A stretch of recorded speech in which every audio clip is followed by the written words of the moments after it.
Hi and welcome. I'm your virtual host, Eddie, and honestly, I don't get why people made the first coins ever. They're just metal circles, right? What's the big deal? So let's ask our Professor Money. Funny you say that. They may look simple, but the story behind the first coins is anything but. The first coins weren't even pure gold or silver. They were electrum, an unpredictable natural alloy of both, minted by the Lydians in western Anatolia. And the reason they appeared had less to do with markets and more to do with power, control, and paying soldiers on time. Electrum?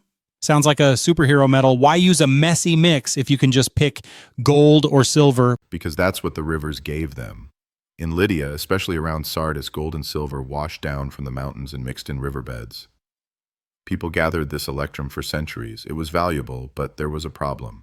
The ratio of gold to silver varied from nugget to nugget. One piece might be 70% gold, another 50%. If you're paying a mercenary or collecting taxes by weight, you're constantly arguing about purity. Coins, stamped lumps of metal with a guaranteed value, solved that argument. Wait, guaranteed by who? Some blacksmith with a cool stamp? By kings. When a Lydian ruler struck a lion's head into an electrum blank, he wasn't just decorating it. He was making a promise backed by royal force. This is worth X. That stamp created trust, and trust made commerce move faster. The stamp also gave the state a new lever, seigniorage, making a profit from minting. If you control the mint, you skim value when you turn raw metal into legal money. Okay, so Lydia invented branded metal, but how do we know they were first? Didn't China have money super early too? And I've heard of Indian punch-marked coins. Great questions. China absolutely had early money, spade-shaped and knife-shaped bronze pieces, and later round coins with a hole. India had silver punch-marked coins with multiple symbols. But the timelines matter. Chinese spade and knife money really take off in the late spring and autumn to warring states periods. A couple centuries after the Lydians, Indian punch-marked coins become widespread a bit later as well. The earliest securely dated coinage we have, coins as standardized state-backed pieces with designs pressed into them, comes out of Lydia in the late 7th to early 6th century BCE. So a lion stamp beats a bronze shovel. Got it. But why a lion? The lion was a royal emblem in Lydia. It signaled authority. Think of it like a blue check before blue checks. If you saw that lion head, you didn't have to assay the metal every time. You could accept it quickly, especially in busy places like markets, ports, or army camps. Speed matters when you're paying mercenaries who might switch sides if payday slips. Hold up. Soldiers? You're telling me coins came from military payroll problems? Partly. Empires need to move logistics fast. Grain, equipment, troop pay, paying by weighed metals slows everything. The Lydian stamp made value portable and fast to verify. Greek mercenaries working for Lydian kings likely pushed for reliable payment. Once the system worked for armies and taxes, merchants followed. This is the real story. Coinage served state needs first, authority, taxes, and war. Then it powered everyday trade. That already sounds less romantic than market invents money. But you said electrum had purity problems. Didn't that mess up the whole trust idea? You're thinking like a trader. Good. Yes, early electrum coins still had a purity issue. Even with a stamp, people worried. Is this piece more silver than gold? That's why King Croesus of Lydia, yes, the rich guy, made a major upgrade. Around the mid-6th century BCE, he introduced separate gold and silver coinage, not electrum, but two distinct metals with tighter control. This Croesus coinage became famous because it made value even clearer and helped coinage spread beyond Lydia. So Croesus fixed the firmware bug. Exactly. And once you have true gold and true silver coins and standard weights, you unlock trade on a scale that earlier barter or weight silver systems couldn't match. Greek city-states like Aegina, with its sea turtle design, minted huge quantities for trade. Athens would follow with the owl. Symbols became brands. Brands became networks. Networks became economies. But why turtles and owls? Why not write the value on the coin like $10? Two reasons. First, most people couldn't read numerals consistently. Symbols were universal. Second, value wasn't fixed by a number the way it is today. Ancient coins were valued by a mix of authority, metal content, and local weight standards. A turtle or owl told you the city and the weight system you could trust. Merchants cared about that more than a printed value. You mentioned weight standards. How nerdy did this get? Very different regions used different stater weights. Aegina used a heavy standard, Corinth and Athens used others. Think of it like different plug types for the same electricity. Money changers, the real OG fintech, handled the conversions. They made a spread on the exchange and kept trade moving. Coins didn't erase complexity. They gave everyone a common language to argue about value faster. Where do archaeologists find proof of all this? I don't want some legend. I want receipts. Receipts exist, buried ones. The big evidence comes from hoards and sanctuaries. In Ephesus, at the Temple of Artemis, excavations uncovered over 100 early electrum coins in well-documented layers. Those finds help date when coinage must already have been circulating.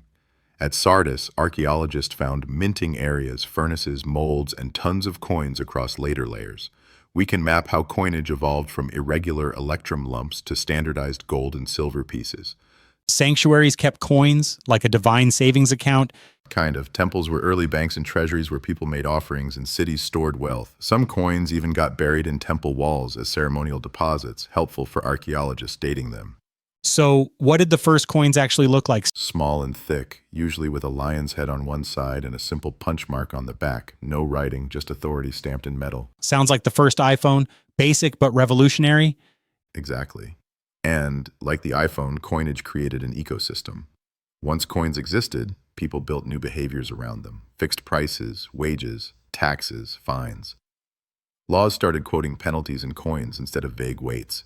City-states minted coins to broadcast power and trust. If your city's symbol was everywhere in the marketplace, you had soft power. That's branding 2.5 millennia before marketing books. I still don't get it. Markets were already using weighed silver and barter. What really made states switch to coins? State power thing? Weren't markets already working with barter and silver by weight? Why change the system at all? Because coins centralize trust. With weighed metal, every deal needs testing and haggling. With coins, value is pre-verified by the issuer. That saves time, huge in a world of fairs and port trade. Plus, coins are perfect for taxes. When a ruler says, pay your tax in my coin, everyone has to use that coin. That creates instant demand for the currency and lets the state monetize metal on its terms. Coins make subjects dependent on the mint. That's political power as much as economic convenience. So, coins are a state technology wearing a market costume. Nicely put. They spread fast. Traders moved coins across the Aegean and exchanged them through money changers. China used round coins with holes for stringing. India punch-marked pieces with symbols. Same idea, different tech. Each region tied trust to metal in its own way. The Lydian version was about kings using natural electrum, fixing purity and stamping trust into metal. What about counterfeits? If you can stamp trust, someone will fake trust. They did. Forgeries existed. Lower purity electrum with a good stamp. Plated pieces with cheaper cores, even off-weight blanks. But the mint and the marketplace retaliated. Official mints refined techniques. Merchants weighed coins, scratched surfaces, and used touchstones. Cities introduced complex imagery and standardized flans. Over time, the penalty for faking coins grew harsh, and the quality of official coinage improved. Croesus's move to separate gold and silver was partly an anti-fraud upgrade. Did coins instantly replace everything else? No. For a long time, coins coexisted with barter, IOUs, and weighed bullion. Big deals still used silver by weight or gold bars. Coins were most useful for regular payments, salaries, market shopping, fines, and taxes. Transactions that need speed and standardization. Think of coins as the cash layer on top of a complex system of credit and metal. Give me a simple timeline. First came weighed metal. Then, late 7th century BCE, Lydia stamped electrum with lions. Croesus refined it with gold and silver. Soon, Greek city-states minted trade coins. China and India made their own. Same idea, different metal. What do historians still fight about? Mostly dates and who ran the mints, palace or private. Some say Aegina led Greece. Most credit Lydia for starting state-backed money. So were early coins fiat or commodity? Both. The metal had value, the stamp added authority. If purity slipped, trust in the issuer held it together. Proto-fiat with precious metal training wheels. If coins started with kings and soldiers, how did everyday people feel the difference? Did it make bread cheaper? It made buying bread faster. Prices became more comparable across markets. Shopkeepers could post rates in coins instead of arguing over scrap silver. Wages could be set in coin units. That clarity let small transactions flourish. Over time, more trade means more competition, which can pull prices down. But the big win was speed and scale. Markets could be bigger, faster, and more connected. Okay, but tell me something weird, like a detail I can brag about in a bar.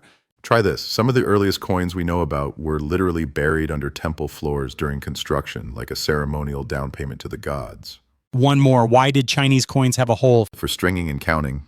Round coins with a central hole could be strung by the hundred, making payroll and taxes easier to tally.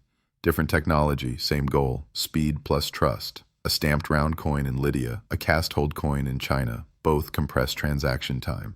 If I had to test a first coin back then, how would I do it without a lab? You'd weigh it against a set of standard weights. You might nick the edge to check for plating. You could rub it on a touchstone and compare the streak color with a known sample, and you'd look for the trusted symbol, lion, turtle, owl. Good image plus good weight equal to green light. Was Croesus actually that rich, or is that just a meme from ancient times? He really ruled a wealthy kingdom.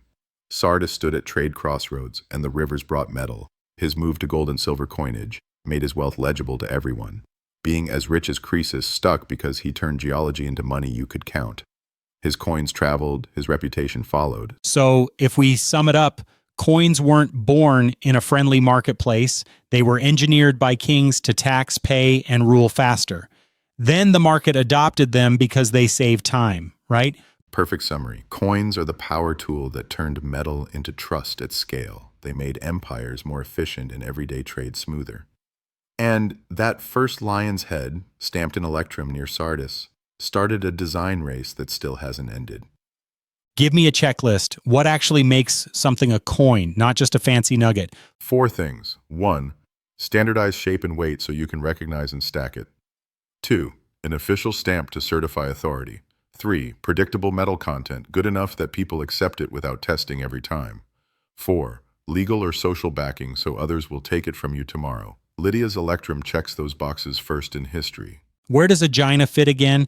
First Greek coin? Aegina's turtle coin in the 6th century BCE was Greece's first major trade currency. Lydia invented the idea. Aegina scaled it across harbors. And India's coins? India's silver punch-marked coins appeared around the same time. Different tech, same goal. Standardized metal, trusted by everyone. Last question, if someone says shells or rocks were first? Say shells and stones were used as money in some cultures, but coins are a specific technology, standardized metal pieces with an official stamp promising value. The earliest known examples of that tech point to Lydia, electrum lions becoming gold and silver under Croesus, and then rapid spread to the Greek world, China, and India in their own styles. Got it. Lions, turtles, owls, kings, taxes, soldiers, a stamp that turns metal into trust. That's the real story of the first coins. Exactly. And it still echoes every time you reach for your wallet or check your balance on a screen. Before we end, hit me with one fast myth buster. Myth. Coins were invented to make trade fair. Reality. They were invented to make power efficient. Fairness was a side effect. And once the system worked for power, trade raced to use it. Brutal but kind of inspiring history with teeth. And with a lion's bite mark on the metal to prove it. All right, I'm sold. Subscribe to keep learning the money stories behind the world you live in, and see you next time. Goodbye for now.